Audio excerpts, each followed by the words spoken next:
Hi ನಮಸ್ತೆ ಎಲ್ರಿಗೂ welcome back to ಜಯೂಸ್ vlog. ಇದು ಊರಬ್ಬದ ವ್ಲಾಗ್ ಆಗಿರುತ್ತೆ. ಯಾರೆಲ್ಲ ನನ್ನ ಒಂದು ಯೂಟ್ಯೂಬ್ ಚಾನಲ್ನ ಫಸ್ಟ್ ಟೈಮ್ ನೋಡ್ತಾ ಇದ್ದೀರಾ, ಪ್ಲೀಸ್ ಲೈಕ್ ಮಾಡಿ, ಶೇರ್ ಮಾಡಿ, ಹಾಗೆ ಸಬ್ಸ್ಕ್ರೈಬ್ ಮಾಡಿ ಅಂತ ಕೇಳ್ಕೊಂತ ನನ್ನ ಈ ಒಂದು ವ್ಲಾಗ್ನ ನಾನು ಸ್ಟಾರ್ಟ್ ಮಾಡ್ತಾ ಇದ್ದೀನಿ.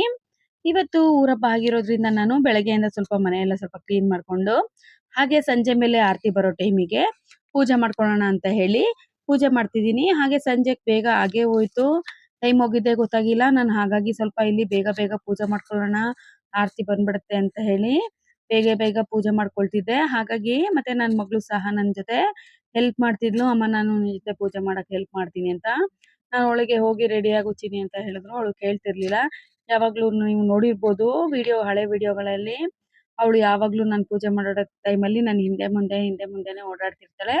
ಅದೇ ತರನೇ ನಾನಿಲ್ಲಿ ಪೂಜೆ ಮಾಡೋ ಟೈಮಲ್ಲಿ ಅವಳು ಅದೇ ತರನೇ ಓಡಾಡ್ತಿದ್ದಾಳೆ.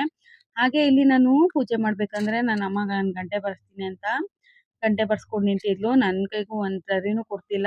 ಚೀನಿ ಕೊಡು, ನಾನು ಒಂದ್ಸರಿ ಬಾರಿಸಿ ಕೊಡ್ತೀನಿ ಗಂಟೆನ ಅಂತ. ನೋಡ್ತಾ ಇರ್ಬೋದು ಇಲ್ಲಿ ನೀವು. ಹಾಗಾಗಿ ನಾನು ಅವಳಿಗೆ ಕೊಟ್ಟಿದ್ದೆ, ಸರಿ ನೀನೇ ಬಾರಿಸು ಚೀನಿ, ನಾನು ಪೂಜೆ ಮಾಡ್ತೀನಿ ಅಂತ ಹೇಳಿ. ಹಾಗೆ ಇಲ್ಲಿ ನಾವು ಇದನ್ನೆಲ್ಲ ಮೊದ್ಲಿಂದಾನೇ ಅವಳಿಗೆ ಹೇಳ್ಕೊಟ್ರೆ ಅದನ್ನು ಅವಳು ಕಲ್ತ್ಕೊಳ್ತಾಳೆ. ಹಾಗಾಗಿ ಮತ್ತೆ ಅವಳಿಗೆ ಡೈಲಿ ಬೆಳಿಗ್ಗೆ ಸ್ನಾನ ಆಗಿದ ತಕ್ಷಣ ಸ್ಕೂಲಿಗೆ ಹೋಗಕ್ ಮುಂಚೆ ಪೂಜೆ ಮಾಡೋ ಅಭ್ಯಾಸ ಇದೆ. ಅವಳು ಅವರಪ್ಪ ಇಬ್ರು ಸೇರ್ಕೊಂಡು ಪೂಜೆ ಮಾಡ್ತಾರೆ. ಅದಾದ್ಮೇಲೆ ಅವರು ಬೇರೆ ಕೆಲಸಗಳನ್ನ ಮಾಡೋದು. ಹಾಗೆ ಇಲ್ಲಿ ನಾನು ಇವಳಿಗೆ ಊರಬ್ಬಕ್ಕೆ ಅಂತಾನೆ ಹೇಳಿ ಲಂಗ ಬ್ಲೌಸ್ನೆಲ್ಲ ಸ್ಟಿಚ್ ಮಾಡಿಸಿಟ್ಟಿದ್ದೆ. ಸೀರೆನಲ್ಲಿ ಸ್ಟಿಚ್ ಮಾಡಿಸಿದ್ದು ನೋಡ್ತಾ ಇರ್ಬೋದು ನೀವು. ಆಮೇಲೆ ನಾನು ಫೈನಲ್ ಔಟ್‌ಫಿಟ್ ಹೇಗ್ ಬಂತು ಅಂತ ಹೇಳಿ ಹೇಳ್ತೀನಿ. ಹಾಗೆ ಇಲ್ಲಿ ನಾನು ಇವಳಿಗೆ ಮೊದ್ಲೇನೆ ಎಲ್ಲಾನು ರೆಡಿ ಮಾಡಿ ಇಟ್ಕೊಂಡಿದ್ದೆ. ಆಮೇಲೆ ರೆಡಿ ಮಾಡಕ್ ಸರಿ ಹೋಗುತ್ತೆ, ಇಲ್ಲಾಂದ್ರೆ ನಾನು ಪದೇ ಪದೇ ಎದ್ದೋಗ್ತಾ ಇರ್ಬೇಕು ಅಂತ ಹೇಳಿ ಹೂವಿಂದ ಹಿಡಿದು ಹೇರ್ ಪಿನ್ ಎಲ್ಲ ಪ್ರತಿಯೊಂದು ತೆಗೆದು ಮುಂದೆ ಇಟ್ಕೊಂಡು ಆಮೇಲೆನೆ ನಾನು ಕುತ್ಕೊಂಡಿದ್ದು. ಅವಳಿಗೆ ಫಸ್ಟ್ ಹೇರ್ ಸ್ಟೈಲ್ ಮಾಡ್ತಿದ್ದೀನಿ. ನೋಡ್ತಾ ಇರ್ಬೋದು ನೀವು, ಅವಳಿಗೆ ತಲೆ ಕೈ ಇಡ್ಸ್ಕೊಳ್ಳೋದಂದ್ರೇನೆ ಆಗೋದಿಲ್ಲ. ಅಮ್ಮ ನನ್ಗೆ ಆಗ್ತಿಲ್ಲ ನೋವಾಗ್ತಿದೆ ಅಂತಾಳೆ. ಎಷ್ಟು ನಿಧಾನಕ್ಕೆ ಬಚ್ಚಿದ್ರು ಹಂಗೆ ಮಾಡ್ತಾಳೆ. ನೋಡಿ ಅವಳ ಫೇಸು ಹೆಂಗ್ ರಿಯಾಕ್ಟ್ ಮಾಡ್ತಿದ್ದಾಳೆ. ಬಾಚಕ್ಕೂ ಇನ್ನ ಜಸ್ಟ್ ಸ್ಟಾರ್ಟ್ ಮಾಡಿದ್ದೀನಿ, ಆಗ್ಲೇ ಶುರು ಹಚ್ಕೊಂಡಿದ್ದಾಳೆ.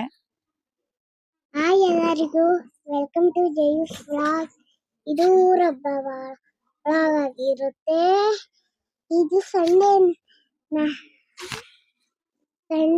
ಮಾಡ್ತಾ ಇದ್ದೀನಿ. ಹೇಗೆಲ್ಲ ಮಾಡಿದ್ವಿ ಅಂತ ನೋಡ್ತಾ ಹೋಗೋಣ ಬನ್ನಿ. ಇವತ್ತು ನಾನು ಬೇಗ ರೆಡಿ ಆಗ್ತಾ ಇದ್ದೀನಿ.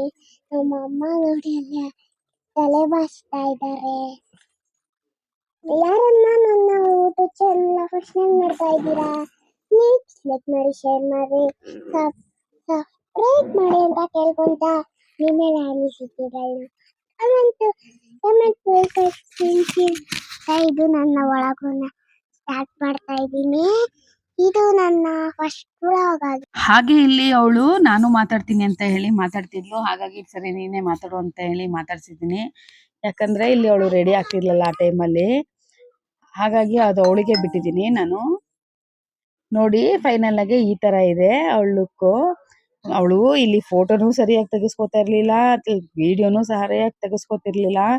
ನನಗಂತೂ ರೆಡಿ ಮಾಡಿ ಸಾಕಾಗಿತ್ತು, ಇಲ್ಲಿ ವಿಡಿಯೋನು ತೆಗೆಸ್ಕೊಡ್ಲಿಲ್ಲ. ಹಾಗೆ ಇವಳಿಗೆ ರೆಡಿ ಮಾಡ್ಬಿಟ್ಟು ನಾನು ಸಹ ರೆಡಿ ಆಗಿದೆ. ಇನ್ನೇನು ಆರತಿ ಬರೋ ಟೈಮ್ ಆಯ್ತು ಅಂತ ಹೇಳಿ ಇಲ್ಲಿ ನಾನು ಬೆಳ್ತಾರ್ತಿಗೆ ರೆಡಿ ಮಾಡ್ಕೊಳ್ತಾ ಇದ್ದೀನಿ. ಇವತ್ತು ಶನೇಶ್ವರ ಸ್ವಾಮಿ ದೇವರಿಗೆ ಆರತಿ ಇರೋದ್ರಿಂದ ನಾನಿಲ್ಲಿ ಬೆಳ್ತಾರ್ತಿ ರೆಡಿ ಮಾಡ್ಕೊಳ್ತಾ ಇದ್ದೀನಿ. ಮತ್ತೆ ಇಲ್ಲಿ ನಾನು ಆರತಿಗೆ ಅಂತ ಹೇಳಿ ಏನು ಸಪ್ರೇಟ್ ಆಗಿ ಏನು ಮಾಡ್ಸಿರ್ಲಿಲ್ಲ. ನಾನೇ ಮಾಡೋಣ ಸಿಂಪಲ್ ಆಗಿರ್ಲಿ ಅಂತ ಹೇಳಿ ನಾನೇ ಇಲ್ಲಿ ಒಂದು ತಟ್ಟೆನಲ್ಲಿ ಬೆಲ್ಲ ಮತ್ತೆ ಅಕ್ಕಿ ಎಲ್ಲ ಹಾಕಿ ಹೂವಿನ ಅಲಂಕಾರ ಮಾಡಿ ತುಪ್ಪ ಹಾಕಿ ದೀಪ ಹಚ್ಚಿದ್ದೀನಿ. ಹಾಗೆ ನೋಡ್ತಿರ್ಬೋದು ಇಲ್ಲಿ ನನ್ನ ಮಗಳು ಸಹ ಅಡ್ಡಾಡ ಬರ್ತಿದ್ದಾಳೆ, ಊಟ ಮಾಡ್ತಿದ್ಲು ಅವಳು. ಯಾಕಂದ್ರೆ ಆಮೇಲೆ ಆರತಿ ಎಲ್ಲ ಬಂದು ಅಲ್ಲಿ ದೇವಸ್ಥಾನ ಹತ್ರ ಹೋಗಿ ಬರೋಷ್ಟ್ರಲ್ಲಿ ಲೇಟ್ ಆಗುತ್ತೆ ಅಂತೇಳಿ ಮೊದಲೇ ಊಟ ಮಾಡಿಸಿದ್ದೆ. ಇಲ್ಲಿ ನೀವು 3 ಜನ ನೋಡ್ತಾ ಇರ್ಬೋದು, ಸೊಸೆದಿರು ಮತ್ ಮಗಳು ಎಲ್ಲರಿಗೂನು ಸ್ಯಾರಿನಲ್ಲೇ ಸ್ಟಿಚ್ ಮಾಡಿಸಿದ್ದು ಬಟ್ಟೆನ ಒಂದೇ ತರ ಇರ್ಲಿ ಅಂತ ಹೇಳಿ ನಾವು ಮಕ್ಳಿಗೆ. ಹಾಗೆ ಇಲ್ಲಿ ಕೂತಿದ್ರು, ಯಾಕಂದ್ರೆ ಬೇರೆ ಆ ಪಕ್ಕದ ರೋಡಿಂದ ಆರತಿಗಳು ಬರ್ಬೇಕಿತ್ತು. ಹಾಗಾಗಿ ಇಲ್ಲಿ ಕೂತಿದ್ರಲ್ಲ, ನಾವಿಲ್ಲಿ ಸ್ವಲ್ಪ ಸೈಡಲ್ಲಿ ಹಾಗೆ ಮಾತಾಡ್ತಾ ಇದ್ವಿ.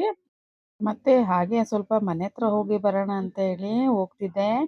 ಇಲ್ಲಿ ನೋಡ್ತಿರ್ಬೋದು, ಇಲ್ಲಿ ನಮ್ಮ ಅತ್ತೆನೂ ನನ್ನ ಮಗಳು ಇಬ್ರುನು ಪಕ್ಕದ ಮನೆ ಪಾಪು ಹತ್ರ ಮಾತಾಡ್ತಿದ್ದಾರೆ. ಇಲ್ಲಿ ಆರತಿ ಬರೋದು ಪಕ್ಕದ ರೋಡಿಂದ ಲೇಟ್ ಆಯ್ತು ಅಂತ ಹೇಳಿ.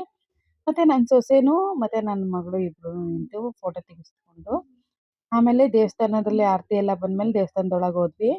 ಇಲ್ಲಿ ನೋಡ್ತಾ ಇರ್ಬೋದು ನೀವು, ಶನೇಶ್ವರ ದೇವರು ಉತ್ಸವ ಮೂರ್ತಿ ಆಗಿರುತ್ತೆ ಇದು. ಮತ್ತೆ ಇಲ್ಲಿ ನೀವು ನೋಡ್ಬೋದು ನನ್ನ ಸೊಸೆ ಮುತ್ತುದು ಡ್ಯಾನ್ಸ್ ಹೇಗಾಗ್ತಿದ್ದಾಳೆ ಅಂತ ಹೇಳಿ.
ಹಾಗೆ ಇವತ್ತಿನ ಈ ವ್ಲಾಗ್ನ ನಾನು ಇಲ್ಲಿಗೆ ಎಂಡ್ ಮಾಡ್ತಾ ಇದ್ದೀನಿ. ಮತ್ತೆ ಸಿಗೋಣ 2ನೇ ದಿನದ ಊರಹಬ್ಬದ ವ್ಲಾಗ್ನಲ್ಲಿ ಅಂತ ಹೇಳ್ತಾ ಎಲ್ರಿಗೂ ಧನ್ಯವಾದಗಳು. Thank you.